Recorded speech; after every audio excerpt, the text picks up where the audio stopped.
My name is Iris Archer, and I am 33 years old. 2 weeks ago, my mother rang my doorbell. First time in 9 years. She stood on my porch in a beige cardigan with a carry-on suitcase and a folded piece of paper. The paper was not an apology. It was a list. Handwritten. Blue ink. Bullet points. Every bullet had a dollar sign. Total. $925,000. She did not say she was sorry. She did not ask about her grandchildren. She said, "We need to talk about the family's future." But here is what my mother did not know. I had been keeping a list of my own for 9 years. Every birthday card she returned, every voicemail she ignored, every text message my sister sent about me behind my back. 29 items, all labeled, all dated, all filed in a navy blue binder that I kept in the bottom drawer of my desk. She brought a list of what she wanted. I brought a list of what she did. Before we get into this, if you are new here, please take a moment to like and subscribe. It helps more than you know. And while you are at it, drop a comment telling me where you are watching from and what time it is where you are. I love reading those. Let me take you back to the summer I turned 24. The summer my family told me I was no longer one of them. Millfield, Ohio. Population, 2,000 and change. One Baptist church. One barbershop. One diner where every booth smelled like coffee and bacon grease no matter what time you walked in. That was my town. My whole world until I was 18. My father, Kenneth, worked at the lumber yard on Route 7 for 31 years. Same shift, same boots, same quiet nod when he came through the door at 5:42 every evening.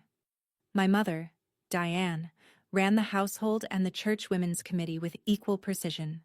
She organized the Easter brunch. She coordinated the prayer chain. She decided who brought what to every potluck, and nobody argued.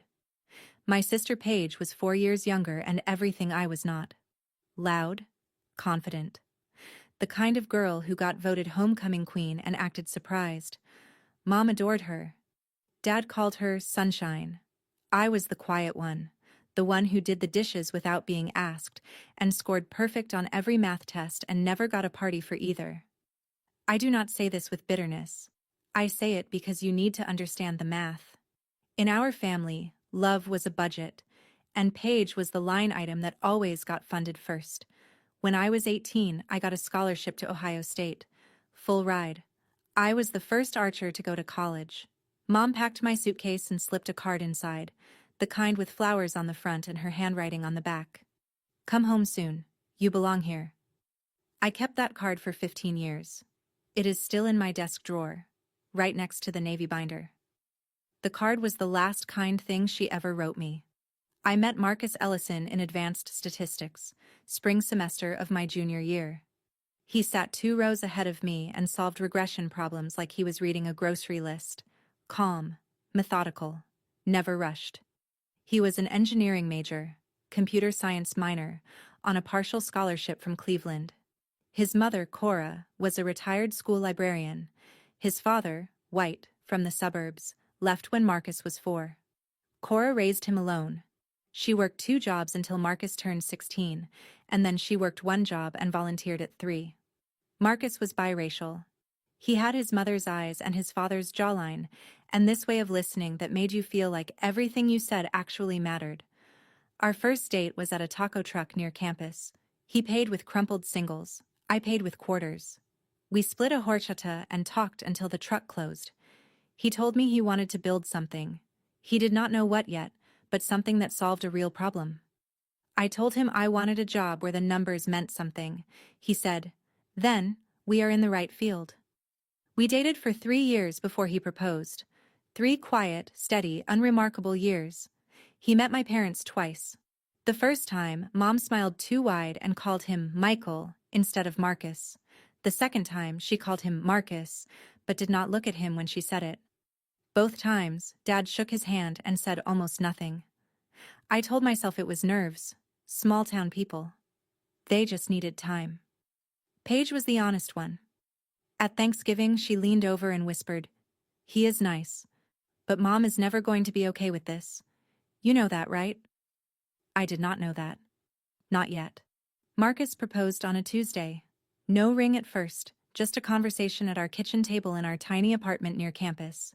He said, "I want to spend my life with you. I want to build something with you. Will you let me?" I said yes before he finished the sentence. I called home that night. Mom picked up on the third ring. I told her. The line went quiet for 7 seconds. I counted. "You need to think about what this means for this family, Iris. Not congratulations. Not, tell me about the ring." A warning. Dad got on the extension. He cleared his throat twice and said nothing. 2 days later, Paige texted, "Mom has been crying since you called. Are you happy now?" I was, actually, for the first time in years. But I did not reply that. 2 weeks after the call, a letter arrived. Not an email. Not a text. A letter. Handwritten. Diane Archer's cursive on cream-colored stationery. She wrote 4 paragraphs. The last one said, "If you go through with this, you are choosing him over your family. We cannot support this. We will not attend. And if you walk down that aisle, do not expect to walk back through our door. He is not one of us, Iris. He never will be." That was the line. She drew it in blue ink on cream stationery, and she expected me to stand on her side of it. I read the letter 3 times, folded it, put it in a manila folder. I did not know why I kept it. Something in me, the part that files receipts and labels bank statements, told me to hold on to it. I held on. We got married at the Multnomah County Courthouse on a Saturday in June. 12 guests, all friends, all Marcus's side. His mother, Cora, flew in from Cleveland with a garment bag and a Tupperware of pound cake. She pinned a silk flower to my dress and held both my hands and said, "Welcome to the family, baby." No father walked me down the aisle. There was no aisle. There was a hallway with fluorescent lights, and a judge who pronounced our names wrong, and a reception at a Thai restaurant, where we pushed 4 tables together and Marcus's college roommate gave a toast that made everyone laugh so hard Cora spilled her water. My dress cost $160 from a consignment shop on Hawthorne. White, simple, fit perfectly. Marcus wore a navy suit he bought on clearance. We looked like 2 people who had just done the most important thing of our lives on a budget. Because we had. That night, in our apartment, I sat on the edge of the bed and stared at the bouquet, grocery store roses, $6, and my hands shook. Not from doubt, from grief. I had just gotten married, and the 2 people who raised me did not care enough to watch. 1 week later, I mailed a card to Millfield. Inside, our wedding photo, Marcus and me on the courthouse steps, grinning. I wrote, "We are happy. I hope you can be happy for us someday." The card came back 11 days later, stamped in red, returned to sender. I stared at that stamp for a long time, then I opened the manila folder, put the card inside, wrote in red pen, "Item 2, wedding photo, returned." That was the beginning of the binder. Year 1 was the hardest. I called Mom 4 times, voicemail every time. I left messages, short, careful. The kind where you choose every word because you know it might be the last one she ever listens to. "Hi, Mom. Just calling to say hi. We are doing well. Marcus got a job at a software company downtown. I am studying for the CPA exam. I miss you. Call me back whenever you are ready." She never called back. I sent a card for her birthday, a card for Dad's birthday, a card for Christmas. All 3 came back with the same red stamp. Dad sent 1 text. February. 4 words. "Your mother needs time." That was it. No follow-up, no second text. The 4 words sat in my phone like a voicemail I could not delete. Paige posted a family photo on Facebook that spring. Mom, Dad, Paige, Paige's boyfriend at the time. All smiling. Captioned, "Sunday dinner with my people." I was not in the photo. I had never been invited. I printed the screenshot. Not to torture myself. I printed it because I had started doing something I could not explain.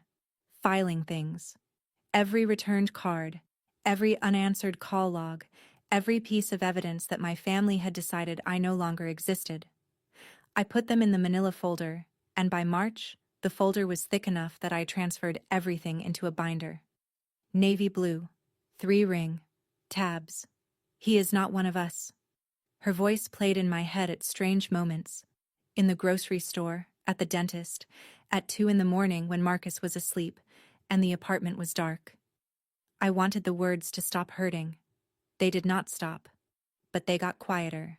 The binder got thicker. By year 2, Marcus quit his job. Not recklessly. He had a plan.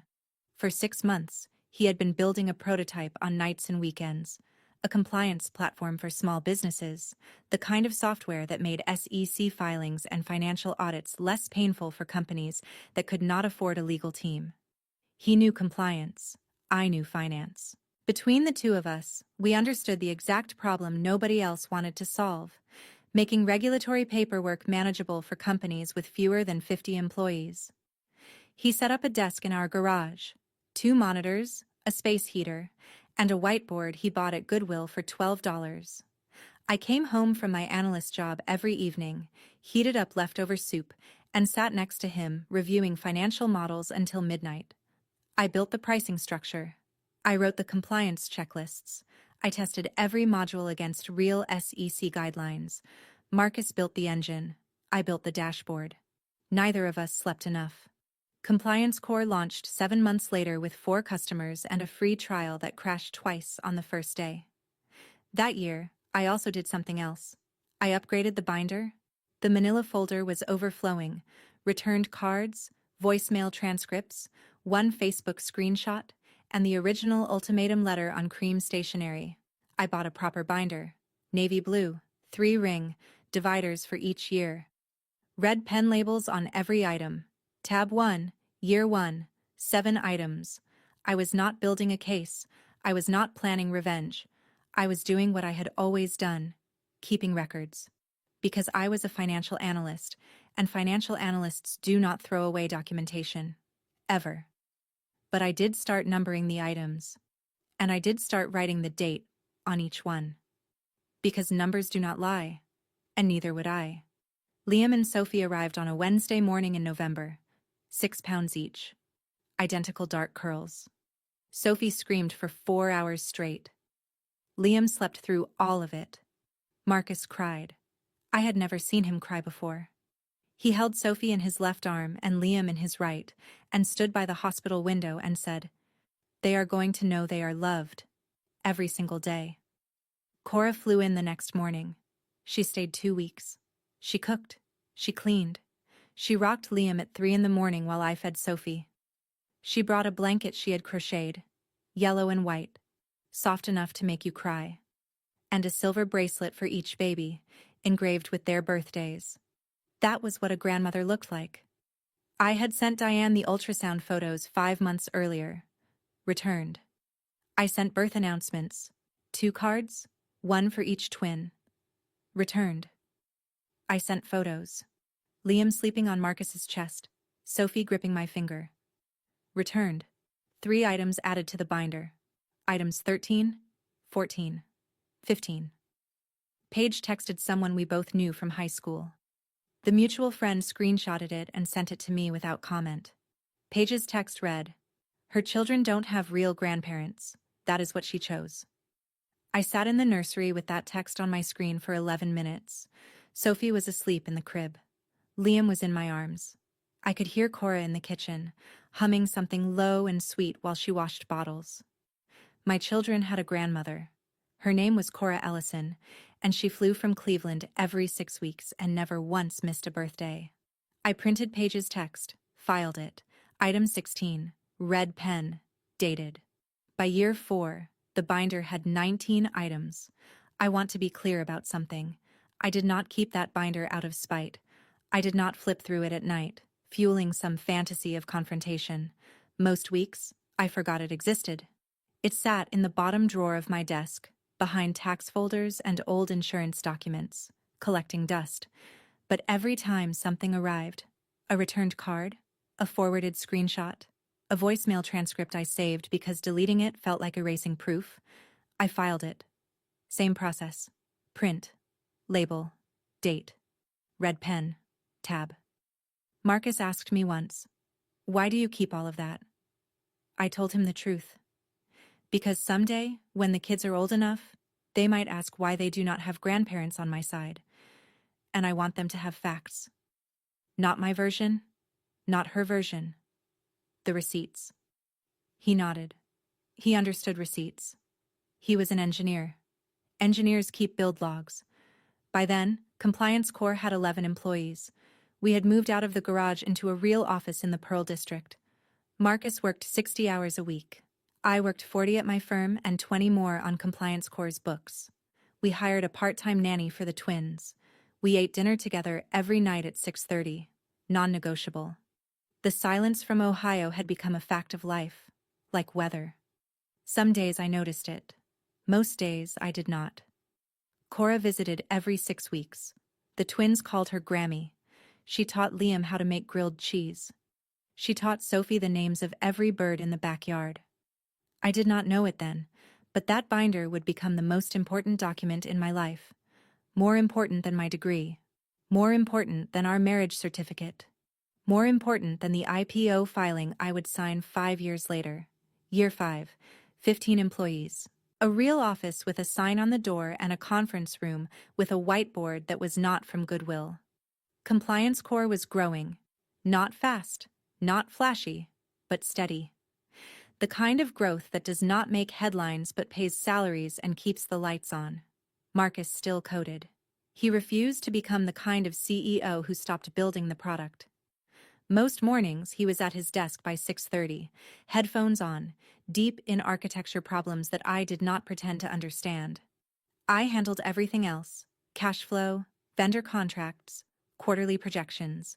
The company was his vision. The numbers were mine. We bought our first house that year. A craftsman bungalow in the Selwood neighborhood of Portland. 3 bedrooms, original hardwood, a backyard with a plum tree the twins claimed as their fort. I remember signing the mortgage papers and thinking, this is ours. Nobody gave us this. We built it.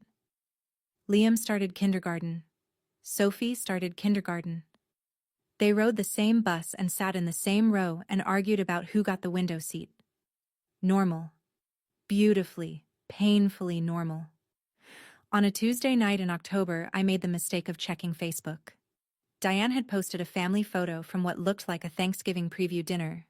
New dining set, Paige and her husband, a baby in a high chair. Paige's son, my nephew. I had never met him. Caption, my whole world. 3 people in the photo, a baby, a table, a family that did not include me or my children or the man I married.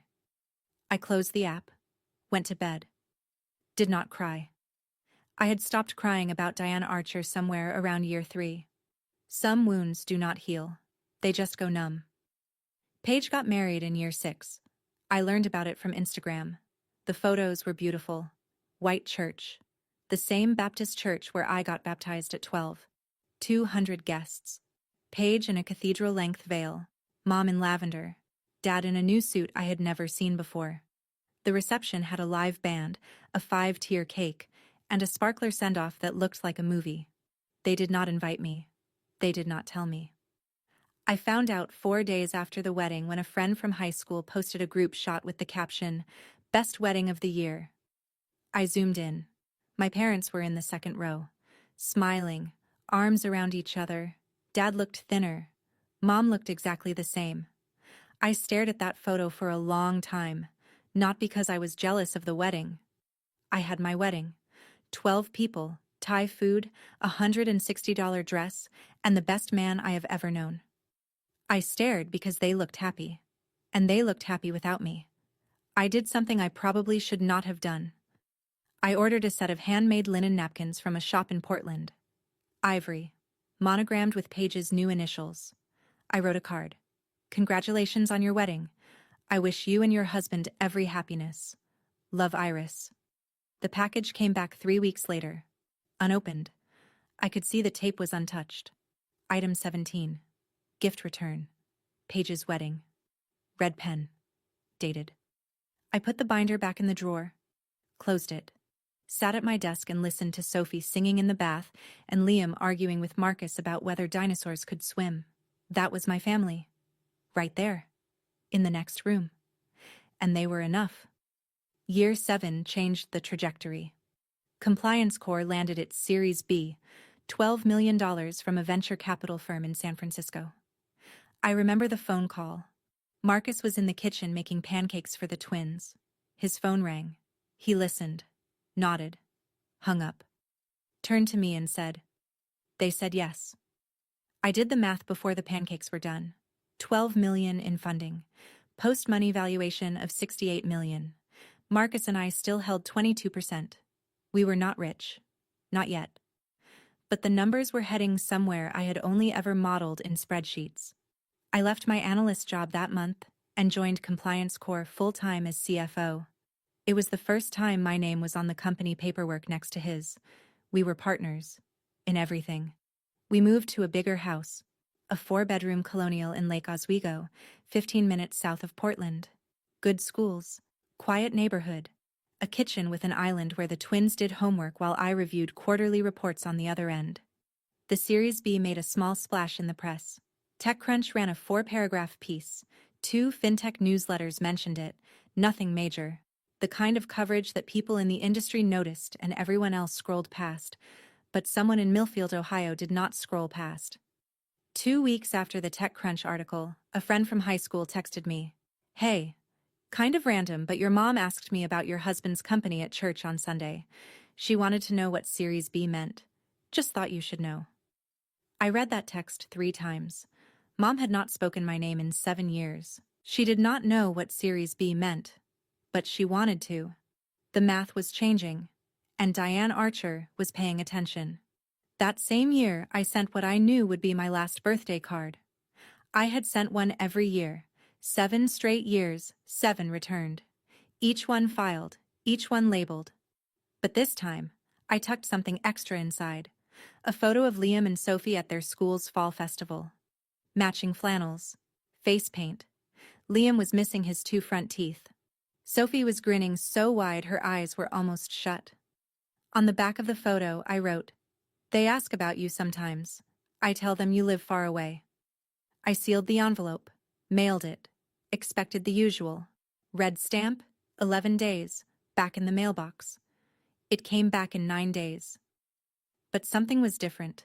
The envelope had been opened. The flap was creased, the glue resealed with a strip of clear tape. I held it up to the light. The card was inside. The photo was inside.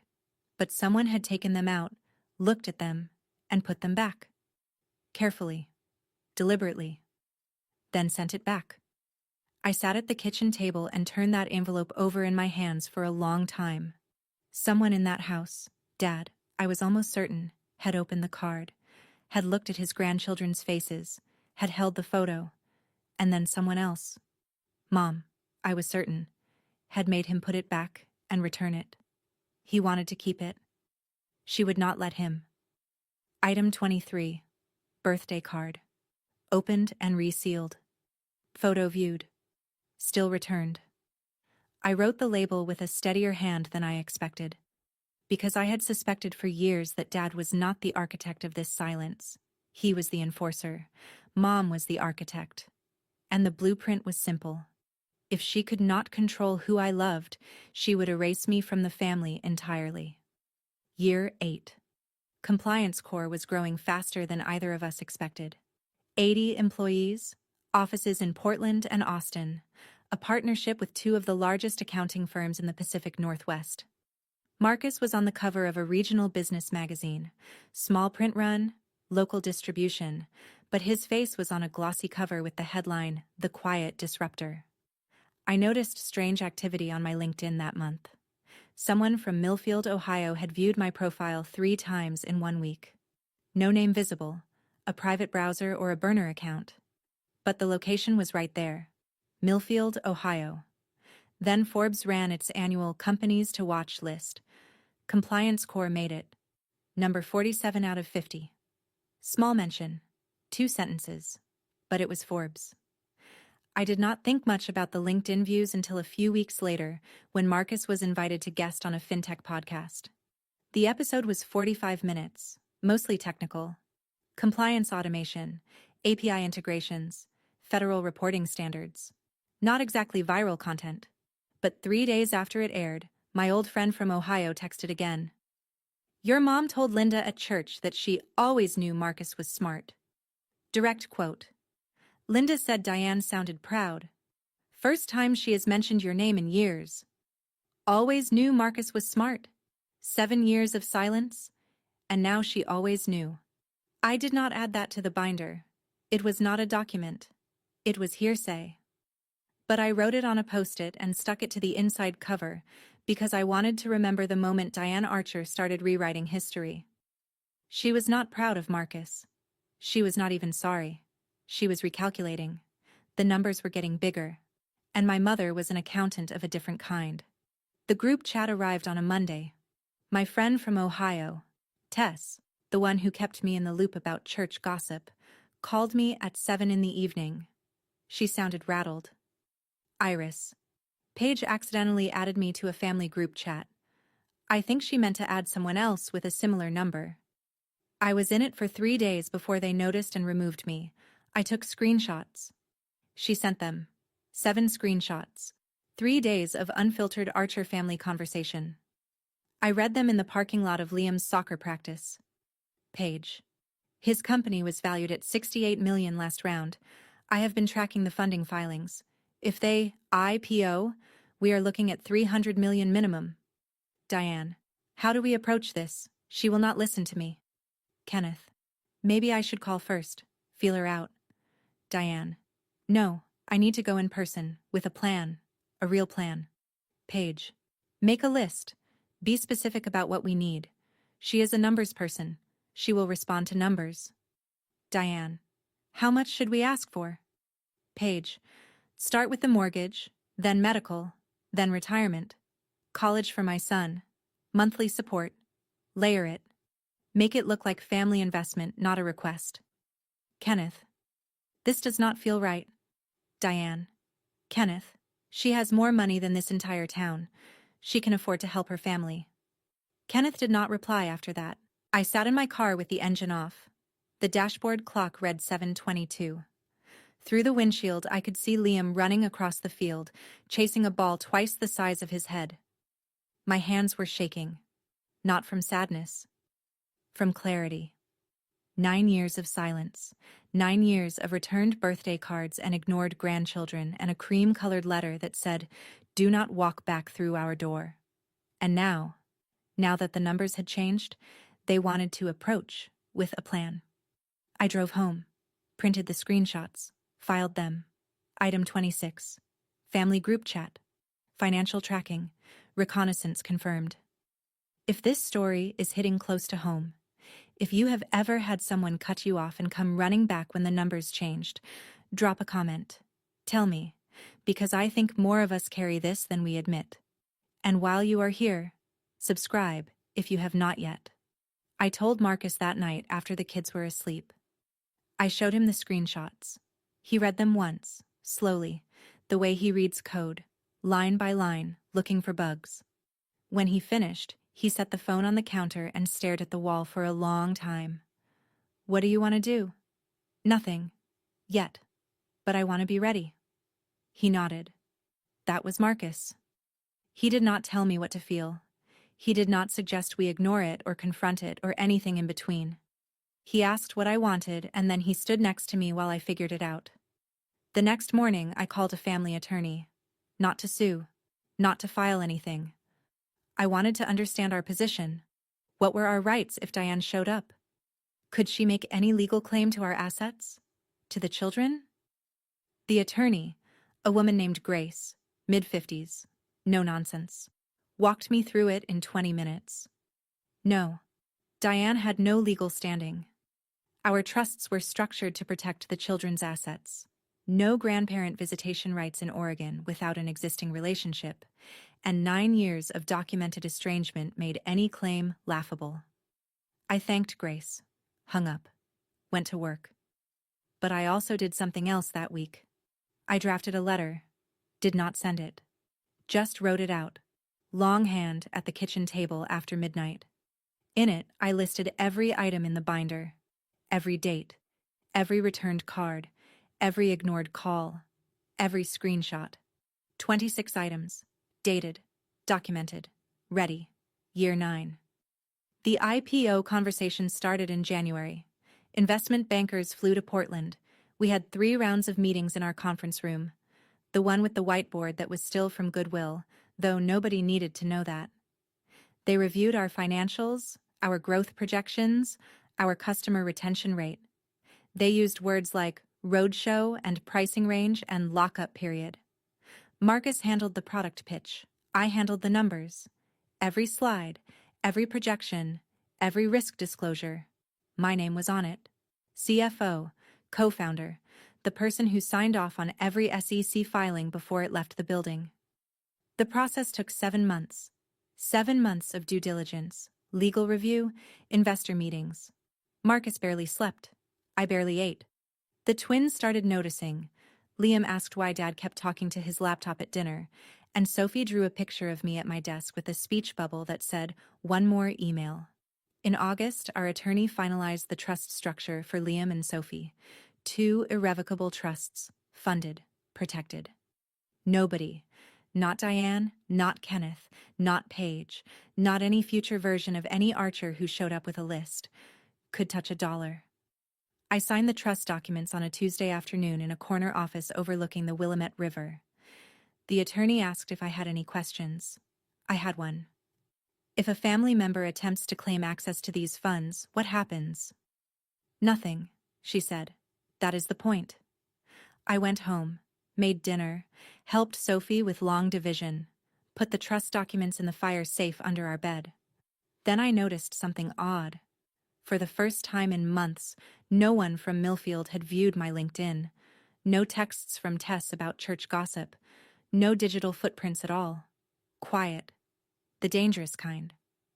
2 months before the IPO, Paige texted me. First time in 9 years. The message arrived at 2:17 on a Thursday afternoon. Hey, just thinking about you. How are the kids? 6 words. 9 years. And, how are the kids? As if she had been asking regularly, as if this was a continuation of something instead of a resurrection. I did not reply for a week. I wanted to see if she would follow up. She did. A second text. I am going to be in Portland for work next month. Would love to see you. Marcus said, "It is your call." I agreed to meet her. Not at our house. At a cafe in the Pearl District. Public, neutral, time limited. Paige showed up 15 minutes late in a blazer and ankle boots. She looked like she had practiced being casual. She hugged me too long. She said, "You look amazing," 3 times in the first 10 minutes. Then she started asking questions. How big was our house? Did the kids go to private school? What neighborhood did we live in? Was Marcus still running the company or had he stepped back? How many employees now? Had they raised more money recently?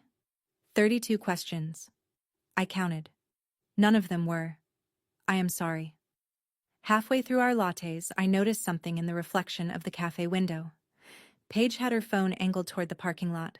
She was photographing my car, a white Tesla Model Y that Marcus bought me for my birthday. She was scouting, cataloging, building a report. I let her finish her latte. I answered her questions. Vaguely, politely, the way you answer a bank teller's small talk. When we hugged goodbye, she held on too long again. She ordered a latte and asked 32 questions. I counted. The only question she did not ask was the only one that mattered. After the cafe, I drove straight home and opened the binder. Item 28. Page reconnaissance visit. Date, red pen, notes, 32 questions documented. Photographed vehicle, no apology offered, no mention of past estrangement. Then I called Grace, the family attorney, for the second time. They are coming, I told her. My mother. Probably within weeks of the IPO. She will bring demands. Grace asked what kind of demands. I told her about the group chat, the screenshots, Paige's instructions to layer it, and Make it look like family investment. Grace was quiet for a moment. You have documentation? I have a binder. How thorough? 28 items. Dated. Sourced. 9 years. Another pause. Iris, you do not need me for this. You need me for the legal structure, the trusts, the estate separation. That is already done. What you are describing is not a legal confrontation, it is a personal one. And for that, you just need to decide what you are willing to say. She was right. This was not about lawyers. This was about a woman who showed up at my door because the numbers changed, and whether I was going to let her rewrite 9 years of silence into a story about a misunderstanding. I sat at my desk that night and pulled out the letter I had drafted months ago, the one listing every item in the binder. I read it. Then I put it back in the drawer. I did not need a letter. I had the binder itself. 28 items. 9 years. Every returned card. Every ignored voicemail. Every screenshot. Every piece of evidence that my family had erased me. Not because I did something wrong, but because I loved someone they refused to accept. The binder would speak for itself. Compliance Corps went public on a Wednesday in October. Marcus and I stood on the floor of the NASDAQ in New York, him in a charcoal suit, me in a navy blazer, and watched the stock open at $18 a share. By noon, it hit 20. By close, 22. Market cap, $440 million. Marcus and I held 10%. Net worth on paper, $44 million. $44 million. I did not know what to do with that number. It did not feel real. It felt like a spreadsheet cell that someone had typed wrong. Too many zeros. Check the formula. But the zeros were right. I had checked the formula. That was literally my job. TechCrunch ran a feature. Forbes called for a comment. Bloomberg put Marcus's face in a sidebar. A local Portland news station did a 3-minute segment. Local couples fintech startup hits NASDAQ. They showed our company photo. 2 founders. Side by side. Equal. Marcus and I celebrated with room service sushi in our hotel room overlooking Times Square. Liam and Sophie were back in Portland with Cora, who had flown in for the week. Marcus fell asleep on the couch at 9:15, still wearing his suit jacket. I stayed up.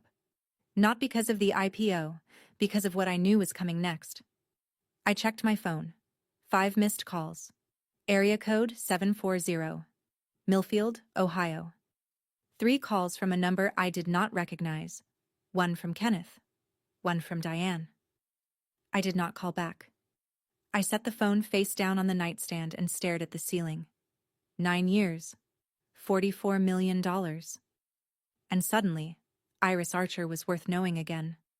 I went to sleep with my hand over the phone, as if it might ring again. It would. Kenneth's voicemail arrived the next morning while I was brushing my teeth. His voice was thinner than I remembered. Older. The cadence was the same.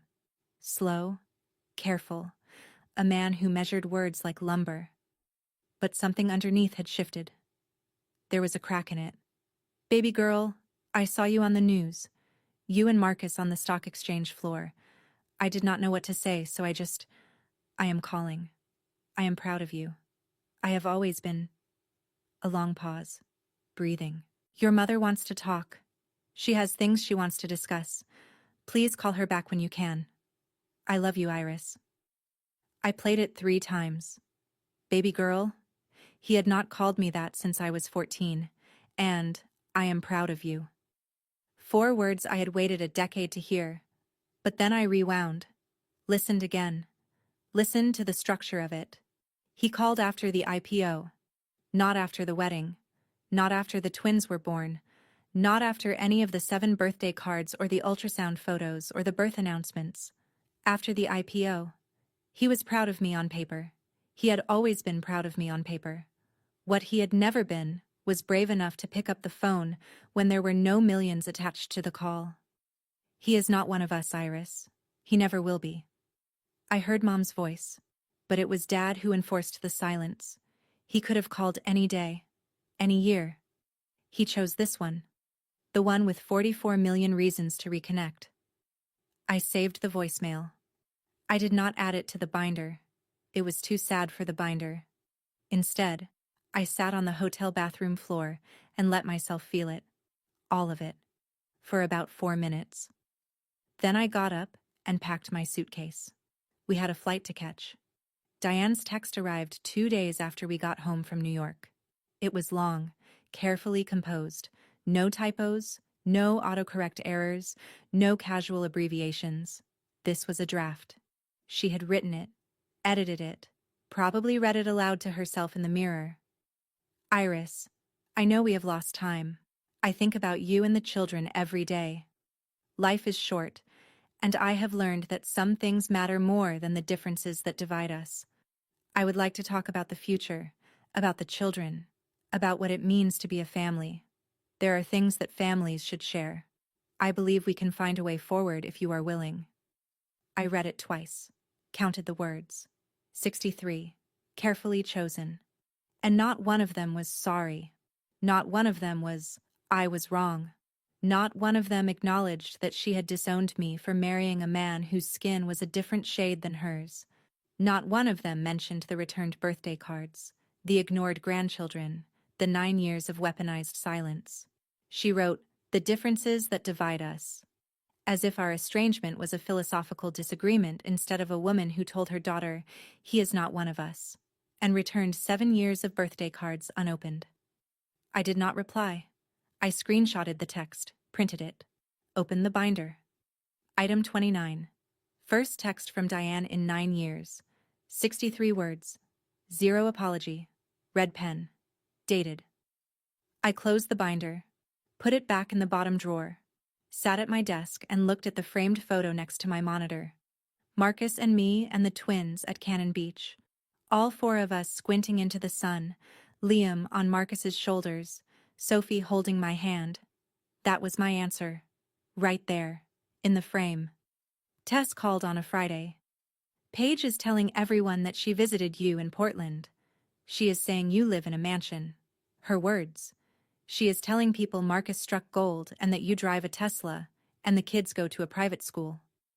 I leaned against the kitchen counter. Half of that is wrong.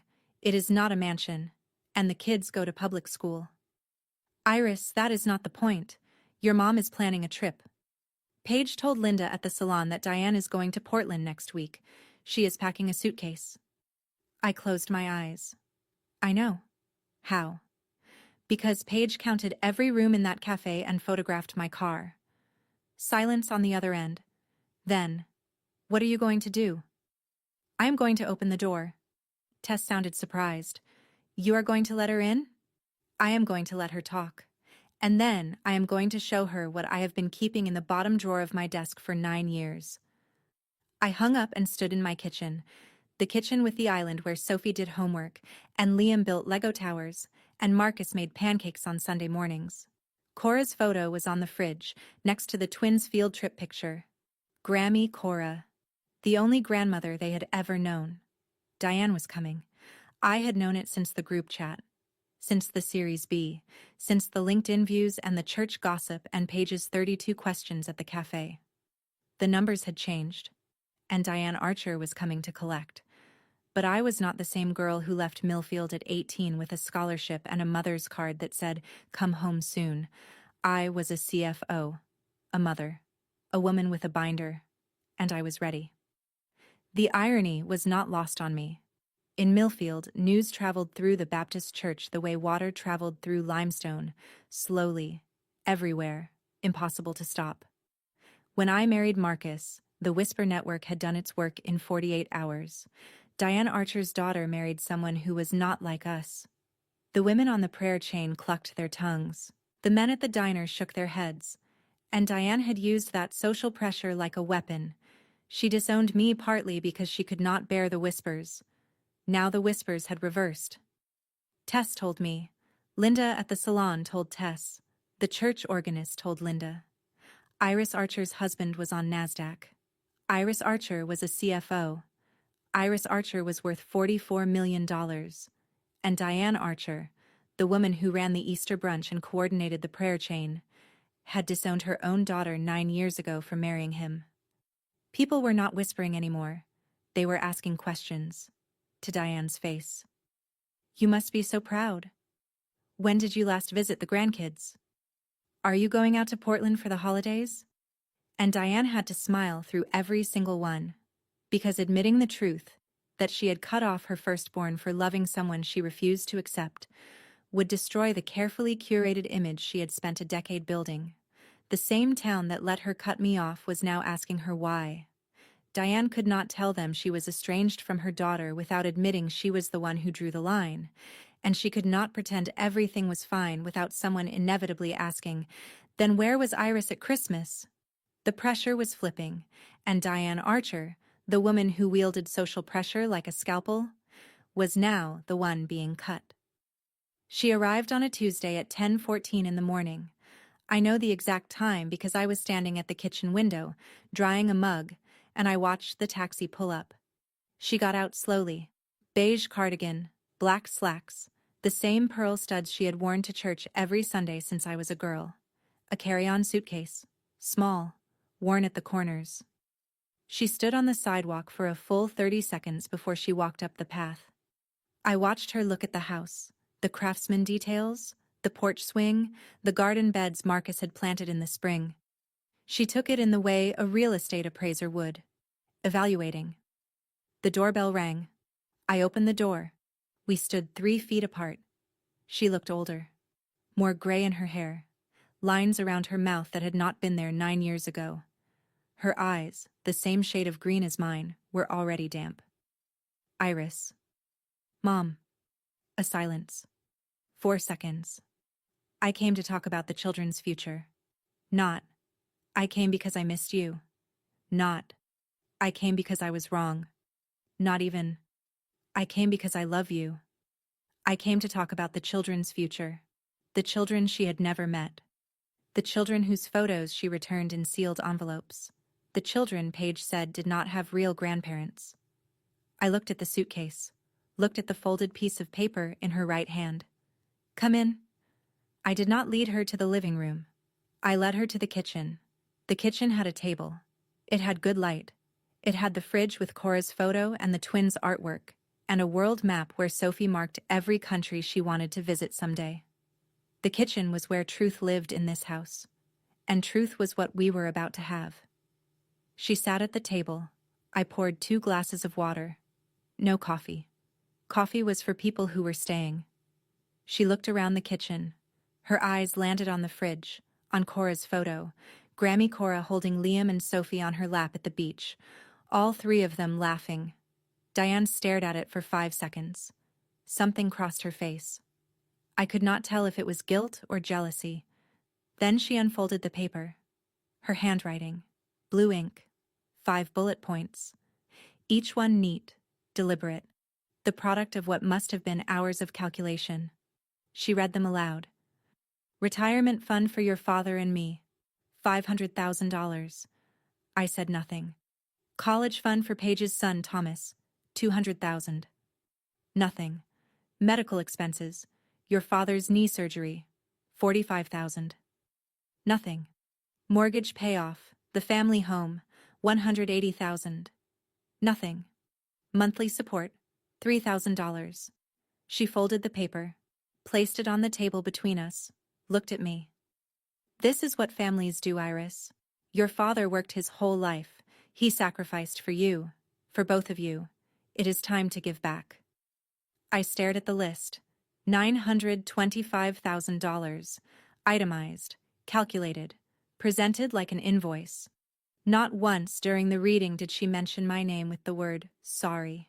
Not once did she acknowledge that she was sitting in a house she had never visited, asking for money from grandchildren she had never held. Her children don't have real grandparents. That is what she chose. Paige's words, echoing. I picked up the list, read each line one more time, folded it, set it down. Then I stood up and walked to my office. The bottom drawer was exactly where I left it. Bottom drawer, under the tax folders, behind the old insurance documents. I pulled out the binder. Navy blue, 3-ring, heavy, the kind of weight that comes from 9 years of documentation. I carried it back to the kitchen, set it on the table, right next to the folded list of demands. 2 documents. Hers. 1 page, 5 bullets, $925,000. Mine. 29 items, 9 years, 0 apologies received. Diane looked at the binder. What is that? You brought a list, Mom. I sat down, placed my hands flat on the table. I brought one too. She stared at the binder, at the red pen labels visible through the clear cover, at the thickness of it. Almost 3 inches of tabs and documents and printed screenshots and returned birthday cards in their original envelopes. I do not understand. You will. I opened the binder to tab 1, year 1, and I started reading. I did not raise my voice. I did not cry. I did not perform. I read the way I read quarterly reports to the board, factual, organized, item by item, 9 years of receipts, documented, dated, every returned card, every ignored voicemail, every screenshot, every piece of proof that Diane Archer had systematically erased her firstborn daughter from the family, not because I did something wrong, but because I loved someone she refused to accept. The binder was not revenge. It was not a weapon. It was a record. And records do not negotiate. They do not argue. They do not forgive or condemn. They just tell the truth. And I had 9 years of truth to share. Tab 1. Year 1. I pulled out the first item. A birthday card in a white envelope. Red stamp across the front. Return to sender. Still sealed. I placed it on the table. Item 1. Birthday card. Mailed September 12th, 2017. Returned September 23rd. Diane's eyes widened. I pulled out the second item. Another envelope. Same stamp. Item 2. Wedding photo. Mailed June 14th, 2017. Returned June 25th. A third. Item 3. Christmas card. Mailed December 8th, 2017. Returned December 21st. I laid them out one by one. Slowly. The way you lay out evidence in an audit. No commentary, no emotion, just documents arranged in chronological order. Diane's mouth opened, then closed. She stared at the growing row of envelopes on the table. White rectangles with red stamps, each one a door I had tried to open and she had slammed shut. These are the birthday cards I sent you, every year, for 9 years. Every single one came back. Iris, I am not finished. I moved to tab 2. Year 2. 3 more items. A voicemail transcript. My words. Printed from a transcription app. Stapled to a note with the date and time. An unanswered call log. A Facebook screenshot. Diane's My Whole World post. No Iris, no Marcus, no grandchildren. Item 4. Voicemail to you. January 7th, 2018. Duration, 47 seconds. No callback. Diane pressed her fingers to her lips. Her eyes were wet. Item 5. Text from Dad. February 12th, 2018. 4 words. Your mother needs time. I set the printout on the table. It has been 9 years, Mom. How much more time did you need? The tears came. I expected them.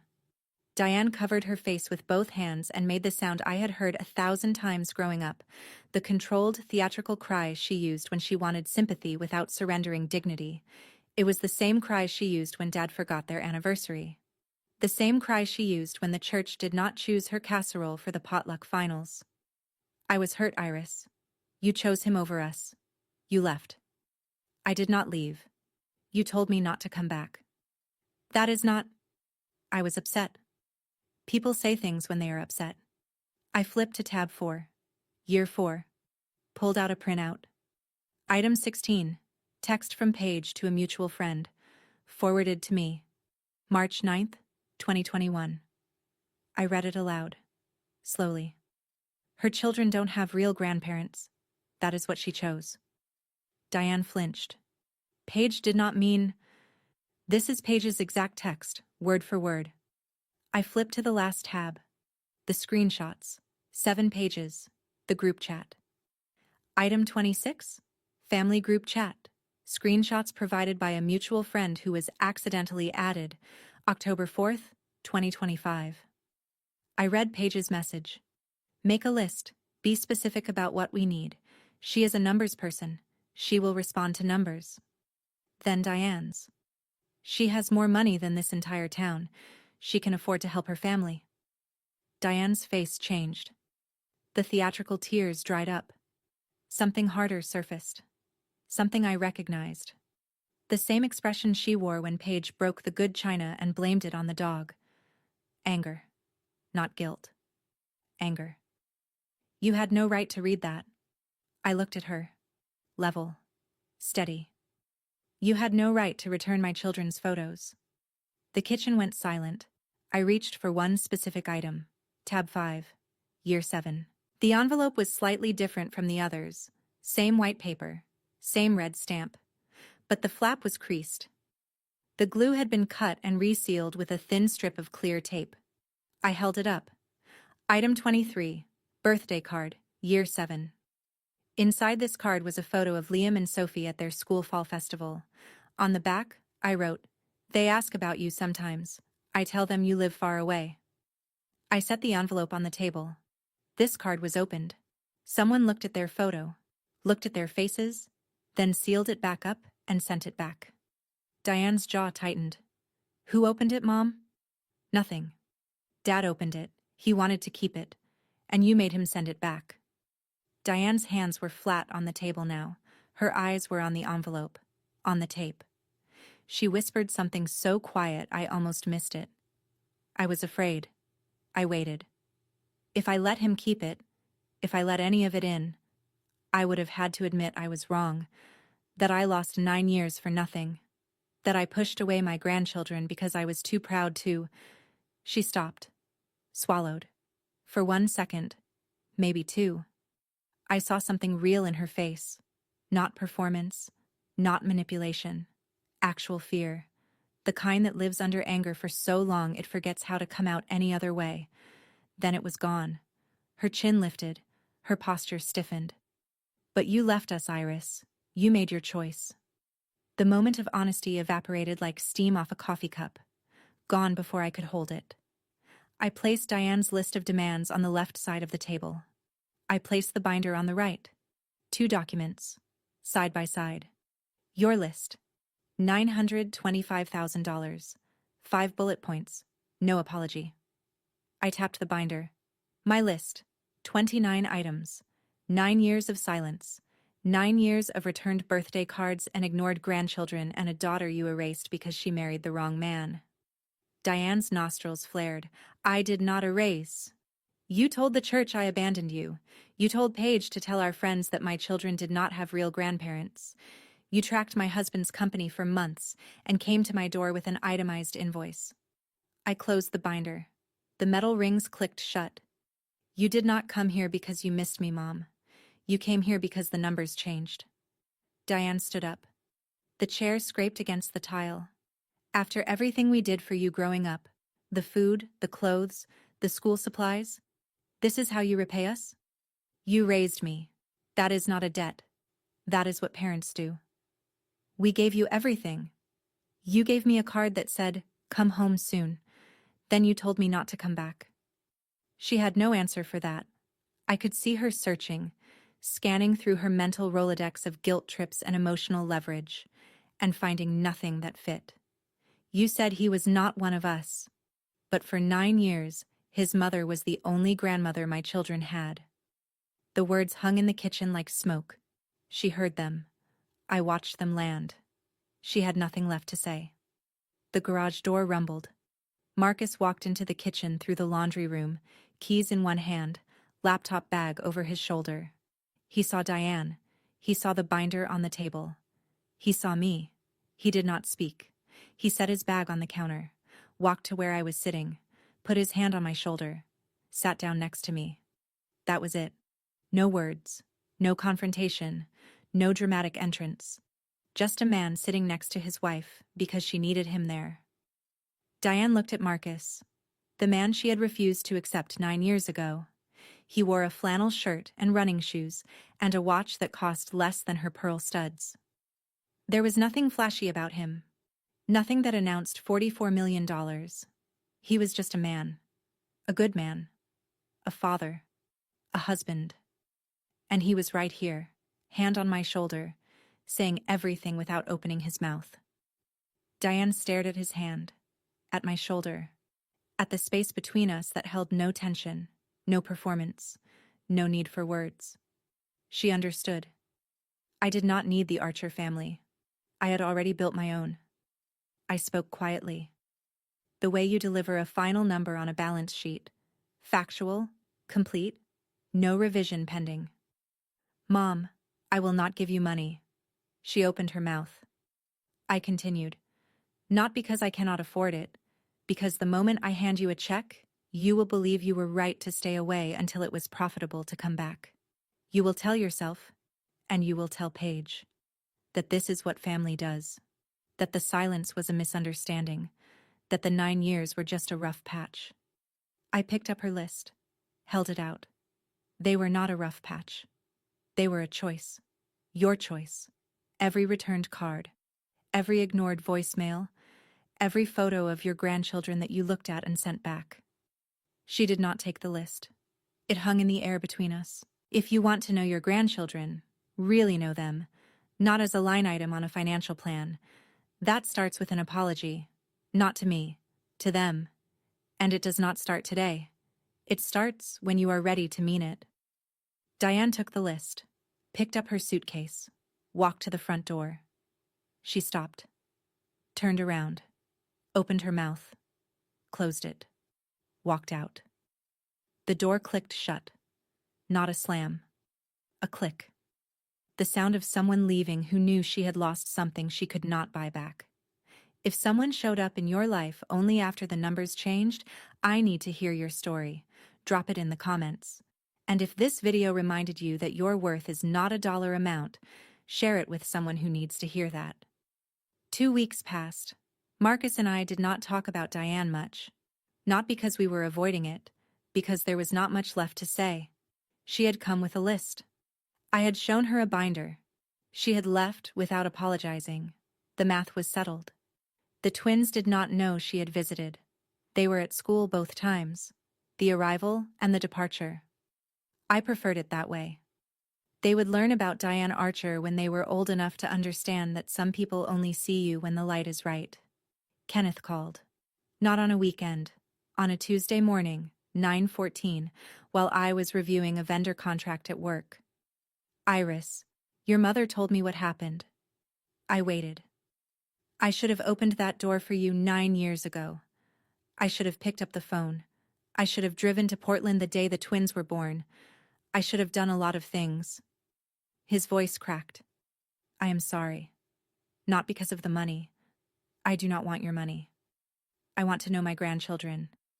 And I want to know if you will let me try. I was quiet for a long time. 17 seconds. I counted. I believe you, Dad. But believing you and trusting you are different things. We start slow. Phone calls. Every 2 weeks. No visits yet. No money. Just talking. He agreed. That is more than I deserve. It is exactly what you deserve, not more, not less. We hung up. I went back to my contract. Paige texted once. 1 line. You could have just helped. I did not reply. Some messages are their own answer.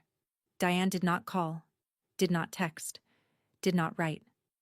The silence returned, but this time it was hers. I had said everything I needed to say. The next move was hers. The binder sat in the bottom drawer. 29 items. 9 years. I did not add a 30th. I hoped I would never have to. Here is what 9 years of silence taught me. Family is not the people who share your last name. Family is not the people who show up when your net worth changes. Family is the people who show up when your world is small, and your garage is cold, and your babies need a grandmother. The people who fly from Cleveland every 6 weeks and crochet blankets and teach your son how to make grilled cheese. That is family. And it was never about money. It was about showing up. That is my story. 9 years, 29 items, 1 navy binder. If this story reminded you that your worth was never about the numbers, share it with someone who needs that today. Drop a comment, hit subscribe, and I will see you in the next one.